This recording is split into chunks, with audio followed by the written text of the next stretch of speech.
Баршаңызға қайырлы күн. Бүгін сіздермен осындай қатпарлы самсаның рецептісімен бөлісетін боламын. Видеоны соңына дейін қарап, каналыма тіркелуді ұмытпаңыздар. Ең алдымен бізге керегі жылы су және жылы сүт. Оған тұзды қосамыз, жақсылап араластырып, және бір жұмыртқа мен қаймағымызды саламыз. Жақсылап араластырамыз. Содан соң барып ұнымызды салып, қамырымызды жақсылап илейміз. Қатылау қылып илеп, бетін 10 минутқа жауып қоямыз. Салмасын дайындаймыз. Салмасына бізге пияз қажет, және пиязды жұқа етіп тураймыз, және асқабақты үкіштен өткіземіз. Асқабақты 4 пішті етіп турасаңыздар да болады. Сосын сиырдың тартылған еті қажет. Оған пияз бен асқабағымызды салып, және тұз бен бұрышымызды салып, жақсылап араластырамыз.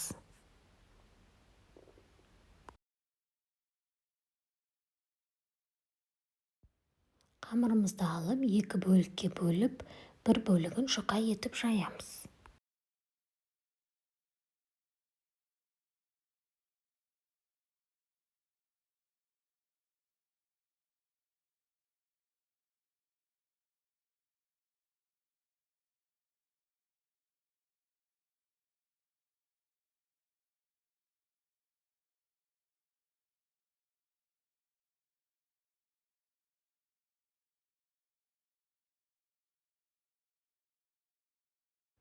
Қамырымызды жұқа етіп жайып болған соң, арасына ертілген сары майымызды құйып, бетіне толық жағып шығамыз.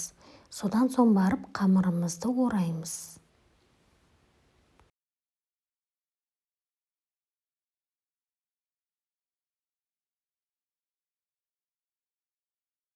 Енді қамырымызды осылай майда бөліктерге бөліп шығамыз.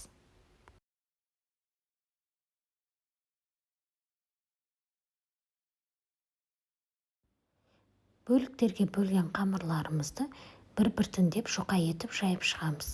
Және арасына салмамызды салып, қамырымызды түйеміз.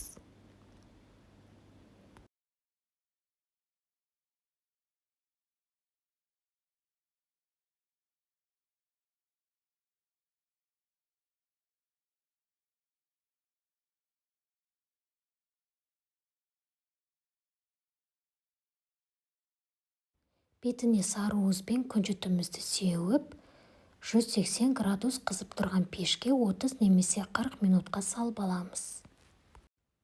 Біздің қатпарлы самсаларымыз дайын.